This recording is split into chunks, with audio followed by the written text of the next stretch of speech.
নমস্কার, আমি নিবেদিতা ভট্টাচার্য। আমার আজকের বিষয় হলো থ্যালাসেমিয়া শিশুদের জন্য রক্তদান। থ্যালাসেমিয়া এখন মহামারীর আকার নিতে চলেছে। প্রতিদিন প্রচুর সংখ্যক থ্যালাসেমিয়া শিশুর রক্তের প্রয়োজন হয়।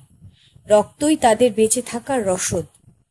আমরা বা আমাদের শিশুরা বিভিন্ন উৎসবে অনুষ্ঠানে যেমন নতুন জামা কাপড় পরে, ভালো খাবার খায়, কিন্তু সেই সমস্ত শিশুগুলো চায় না ভালো খাবার, চায় না নতুন জামা কাপড়। তাদের শুধু চাওয়া একমাত্র আমাদের বা আপনাদের দেওয়া এই এক ব্যাগ রক্ত। এই এক ব্যাগ রক্তই তাদেরকে এই সুন্দর পৃথিবীতে বাঁচিয়ে রাখতে সাহায্য করবে। তাদের জীবন তো হসপিটাল আর বাড়ির গণ্ডির মধ্যেই আবদ্ধ। আসুন না আরো কিছুদিন ভালো রাখি ওদের। হসপিটালের থ্যালাসেমিয়া ইউনিটের সামনে গেলে ওদের করুণ মুখগুলো দেখলে কেউ রক্তদান না করে থাকতে পারবে না। তাদের জীবনের কাছে সামান্য সূচের ভয় নিছকই মূল্যহীন।